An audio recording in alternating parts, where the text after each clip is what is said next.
Hello everyone, welcome to Management Academy. Our topic of discussion today is types of demand.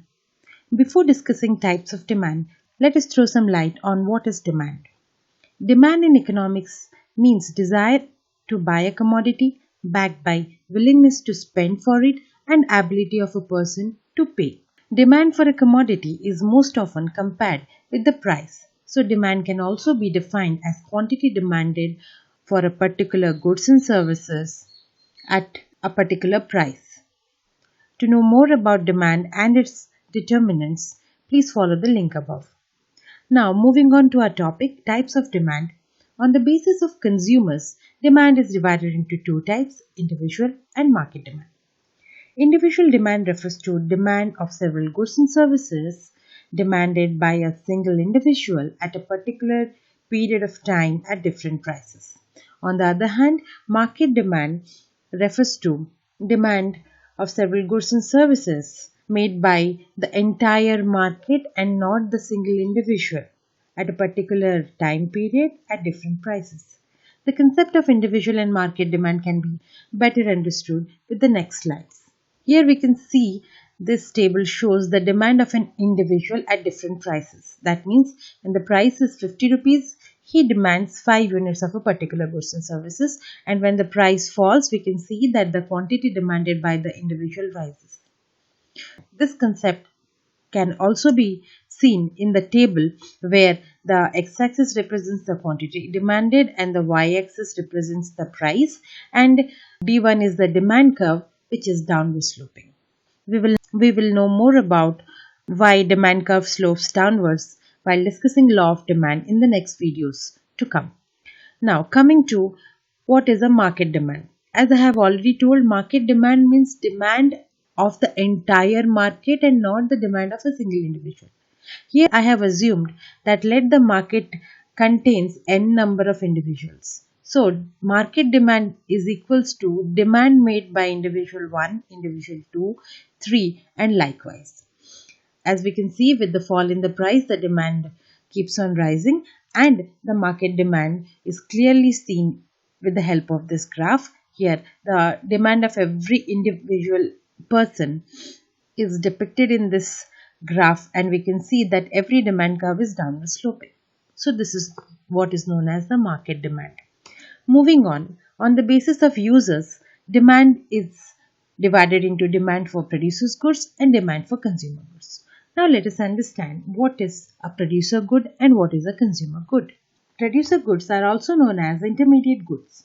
In economics, producer goods are the goods manufactured and used in further manufacturing or processing of the final goods. So we can say that these are the inputs to produce another goods. The producer goods either become a part of the final goods or they lose their distinct identity in the manufacturing stream, where the value added to it in all the stages of production is summed up to calculate the value of the final good. So in simple words, we can say that the producer goods are used by the producers as raw materials which further undergo certain processes to make the consumer good or the final good. Now, what is a consumer good? Consumer goods are the tangible goods that are purchased for direct consumption to satisfy a human need. The concept of producer and consumer goods can be better understood if we think of a production line. Let me consider the production line of Coca-Cola company. Now, in this example, the goods used as inputs, which are the syrup, which is shipped from the Coca-Cola company, and water and carbon dioxide are the inputs which are used at the beginning of production. So these are the producer goods. And at the end, what we get in the form of the Coke is our consumer goods. Next, coming to classification of demand on the basis of dependency, demand is of two types, autonomous demand and direct demand. Autonomous demand is also known as direct demand because the demand for these goods are not associated with the demand of other products and arises due to the natural desire of a consumer. That means the necessity of a consumer for survival due to basic needs of the consumer. For example, demand for food, shelter, clothing, etc. are the basic amenities for survival. Rich or poor, all consume these despite of their income. And this is directly demanded by the consumers despite of their level of income. So it is known as the autonomous demand. On the other hand, derived demand, as the name suggests, is the demand which arises from the demand of the other good. For example, demand for factors of production like demand for land, labor, capital, and organization. People are demanding more of the consumer goods, so the producers are engaging more of the factors of production to produce more and more amount of goods and services for timely availability of goods and services to satisfy their needs. Similarly, SIM cards are demanded because of mobile phones. We can also take the examples of apparels. Apparels create the demand for textile goods. Petrol is demanded because there is the greater need of the growing population for vehicles, etc. On the basis of time period, demand is classified into short-term demand and long-term demand.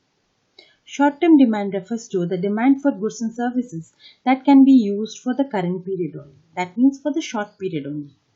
This type of demand arises due to taste, preferences, fashion, choice, trends, etc. of the people.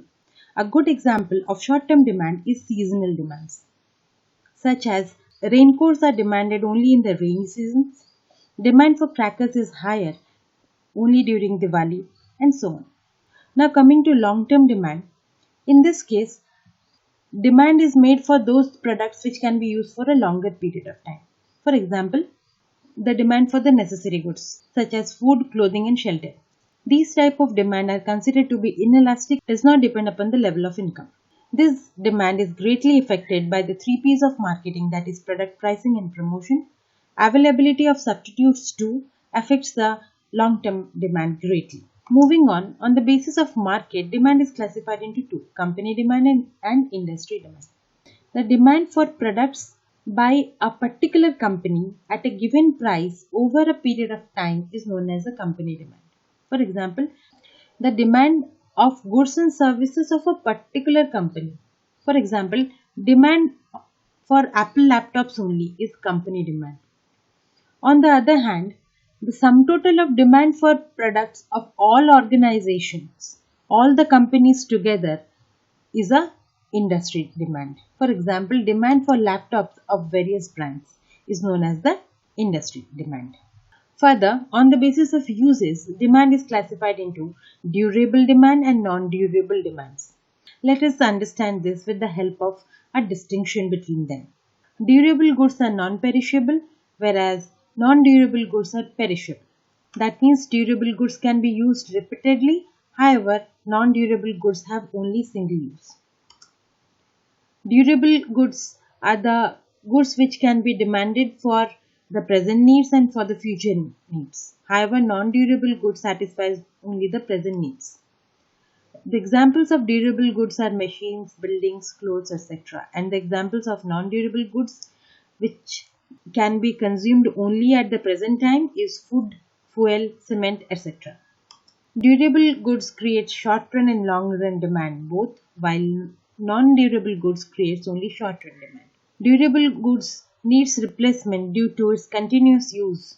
However, as non-durable goods have only single use, they needs no replacement. The demand for durable goods changes over a period of time, depending upon the market situation. And demand for non-durable goods depend upon the current market situation, the current prices, income of the customer, taste, preferences, choice of the customers, etc. So, this was all about the types of demand. Hope this video was useful for you all. Please like, share and subscribe our channel and motivate us to make more videos like this. Thank you.